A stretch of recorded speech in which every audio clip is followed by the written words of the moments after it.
Acción Cristiana Mundial, un ministerio para llevar el Evangelio donde haya un oído que escuche y un corazón abierto a Dios. El mensaje que he preparado para hoy es un análisis que busca establecer, por un lado, una correlación entre un caudillo o autócrata y quienes son sus admiradores y seguidores, y por otro lado, lo que el verdadero Mesías nos ha planteado a través de las Escrituras.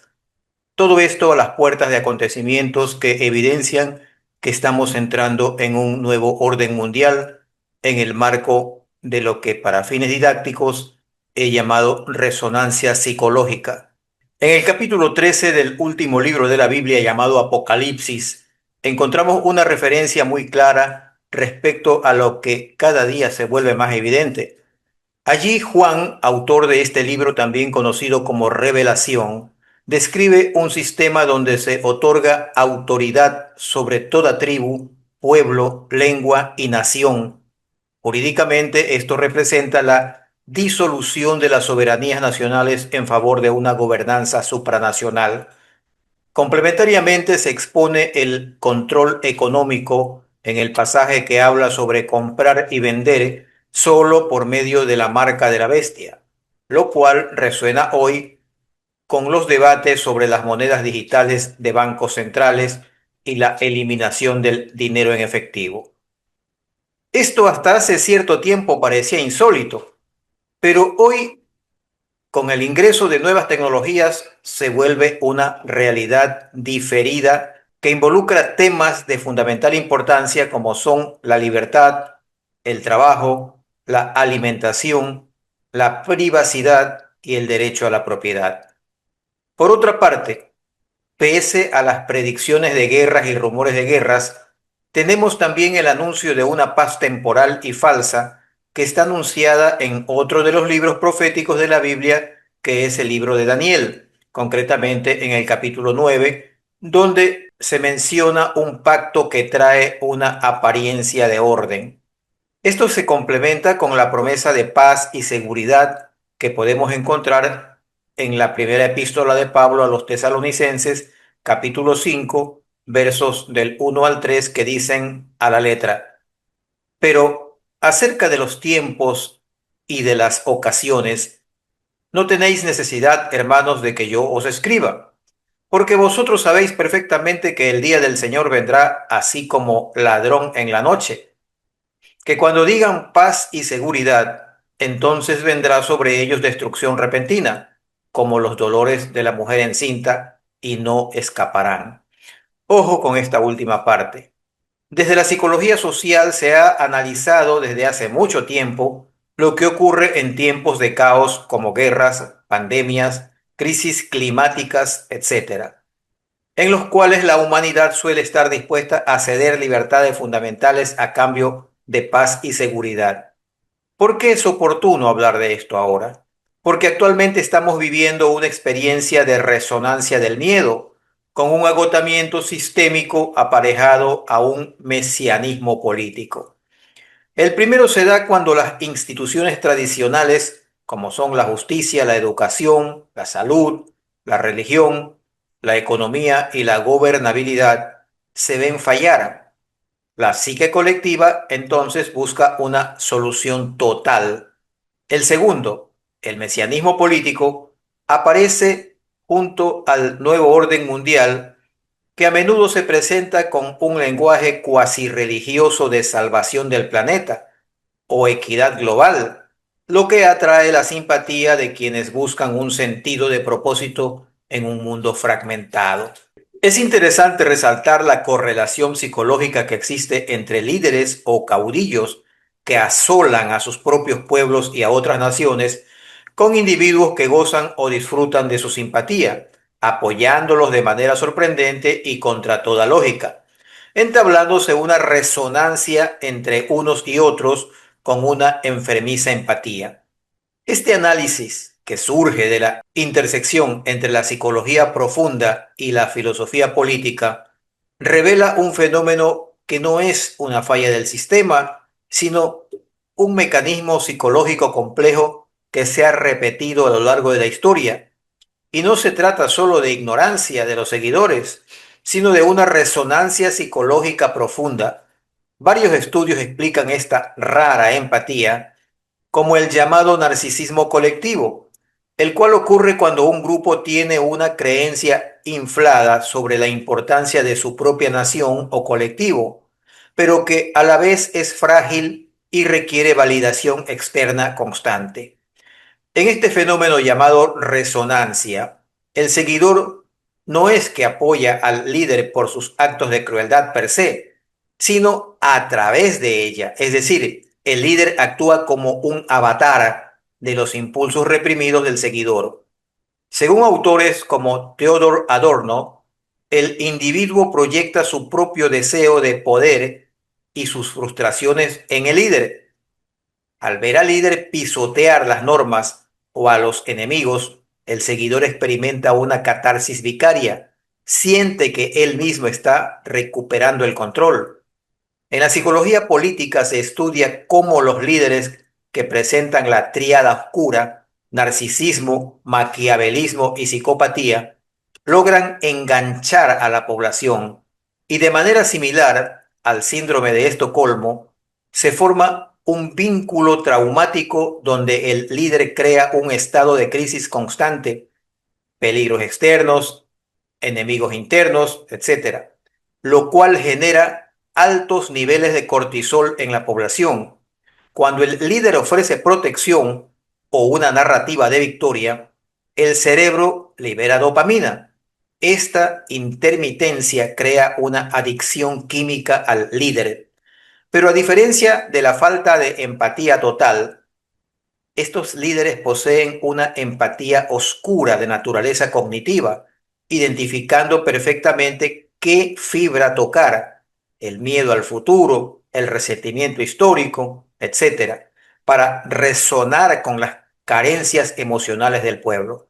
Existen investigaciones fundamentadas sobre la personalidad autoritaria que han intentado desentrañar este fenómeno, como es el de Theodor Adorno y la Escuela F, quien tras la Segunda Guerra Mundial buscó medir las tendencias antidemocráticas, encontrando que las personas con alta puntuación en esta escala admiran la fuerza, desprecian la debilidad y tienden a someterse ciegamente a figuras de autoridad que validan sus prejuicios.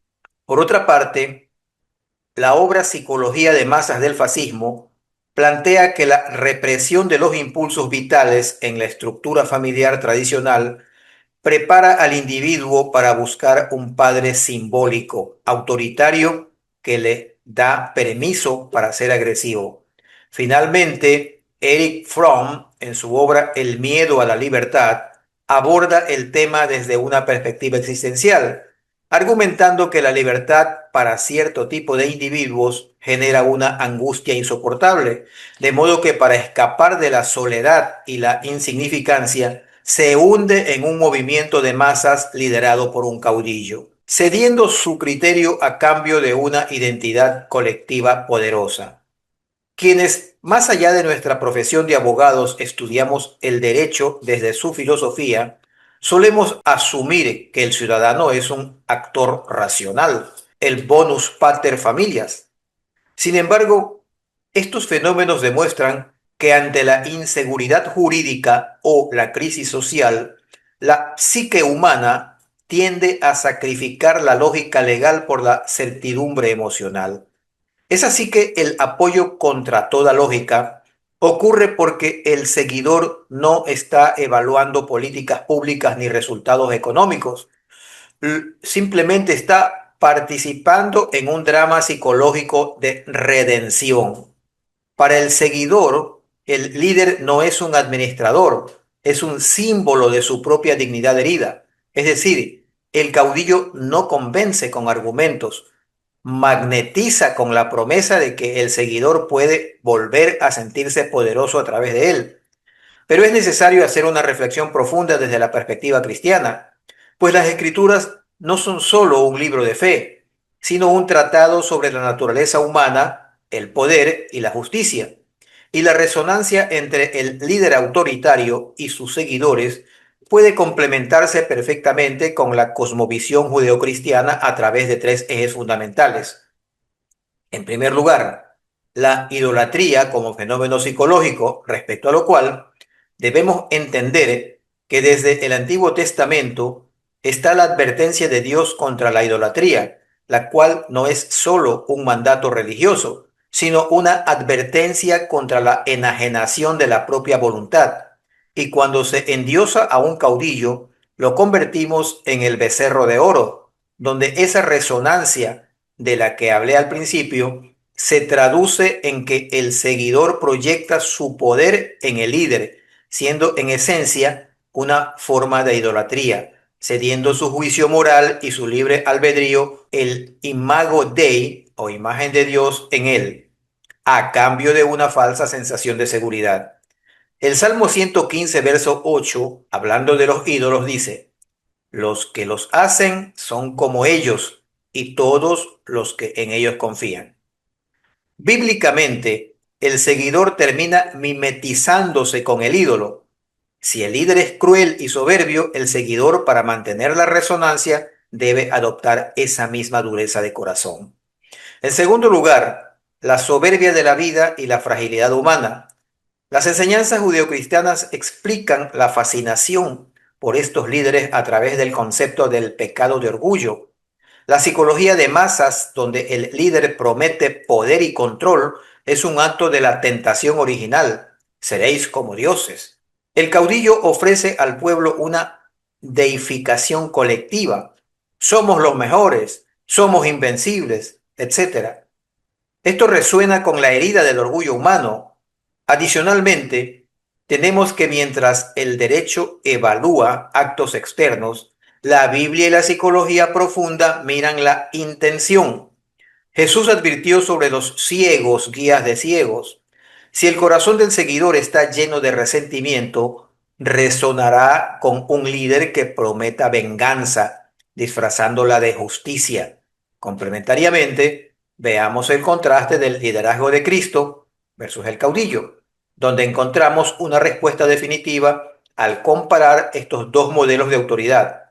Mientras el caudillo, modelo de este mundo, utiliza el miedo, la manipulación de la culpa y la división, nosotros contra ellos, buscando ser servido y exaltado, practicando una empatía instrumental y maquiavélica.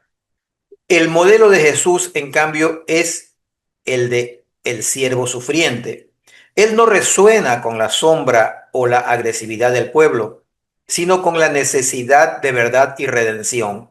A diferencia del caudillo que devora a sus seguidores, como el Herodes que mencionamos en nuestro mensaje anterior sobre el caso Taura, Cristo se entrega por ellos. Hoy más que nunca, en los albores de un nuevo orden mundial, es imprescindible que los cristianos entendamos que la justicia requiere individuos con conciencia despierta, no masas magnetizadas, y que para defender la verdad y la justicia debemos romper la resonancia con el poder corrupto. Recordemos lo que nos dice la palabra de Dios en el libro de Éxodo capítulo 23 versículo 2. No sigas a la multitud para hacer el mal, ni respondas en pleito inclinándote a la mayoría para hacer injusticia. Para concluir con el mensaje de hoy, recordemos que esta transición hacia lo que se denomina el nuevo orden mundial no es solo un concepto teológico, sino una realidad geopolítica que se está configurando ante nuestros ojos, por lo cual debemos notar que los cimientos de este orden se basan en la transferencia de soberanía y el control tecnológico. Basándome en el análisis de expertos de la Universidad Nacional Autónoma de México y conectándolo con la psicología y la fe, encontré que se está configurando este escenario de la siguiente manera. El mundo está dejando de ser unipolar para convertirse en un escenario dominado por dos o tres potencias: Estados Unidos, China y Rusia. Para países como el Ecuador, esto crea relaciones triangulares, donde la soberanía nacional se ve presionada por las exigencias de exclusividad de estas potencias. Desde la perspectiva bíblica, Esto resuena con la profecía de la consolidación del poder mundial en bloques que eventualmente convergen. Los expertos señalan que el nuevo orden mundial no lo establecen los países periféricos, sino las potencias dominantes para sus propios intereses instrumentales, no para los nuestros. La tecnología se ha convertido en la herramienta de gobernanza para tales fines. La pandemia ha acelerado un cambio tecnológico sin precedentes, donde los gigantes tecnológicos como Amazon, Google, Alibaba, Huawei, entre otros, se han vuelto piezas clave de la infraestructura mundial. El despliegue de la red 5G y el uso de biometría y telemedicina no son solo avances técnicos, sino herramientas de monitoreo y control ciudadano. Esto plantea el riesgo de una vida virtualizada y un teletrabajo que puede despojar al individuo de su conexión humana y libertad de acción, convirtiéndolo en un dato más dentro de un sistema de control global. Pero la frontera más crítica de la geopolítica moderna y la que más resuena con todo lo hablado hasta este momento es el paso de la dominación por la fuerza de la coerción a la dominación por el deseo o seducción. Dentro de esto, vale citar a la servidumbre voluntaria, que ya en el siglo XV mencionaba Etienne de la Boétie, y a la ingeniería del consentimiento y neuropolítica planteados por filósofos como Noam Chomsky y Edward Bernays. Todo esto podemos tratarlo en otro mensaje, pero vale por ahora cerrar esta entrega abordando el tema desde la perspectiva bíblica del engaño eficaz, pues como cristianos estamos obligados a reconocer el patrón antes planteado en las advertencias sobre los últimos tiempos. En primer lugar, tenemos el misterio de la iniquidad, según segunda de Tesalonicenses, capítulo 2, verso 11, el cual nos habla de un poder engañoso o espíritu de error que Dios permite para que los que no amaron la verdad crean en la mentira. En segundo lugar, tenemos la fascinación por la bestia. Recordemos que el Apocalipsis no dice que el mundo será arrastrado por la fuerza bruta inicialmente, sino que el mundo se maravillará tras la bestia, conforme lo dice Apocalipsis capítulo 13, verso 3. Esa maravilla es la resonancia psicológica de la que hemos estado hablando en este mensaje, una empatía oscura donde el líder refleja la ambición de poder y la soberbia de sus seguidores. Y en tercer lugar, tenemos el Mesías versus el antimesías. Mientras Cristo dice la verdad os hará libres, invitando a la responsabilidad individual, el Mesías político o falso Mesías dice yo os haré seguros, invitando a la entrega de la voluntad. Oremos. Padre Celestial, hoy nos acercamos a ti y a tu trono de gracia, reconociendo que vivimos en tiempos donde la confusión se disfraza de luz y el control se presenta como seguridad.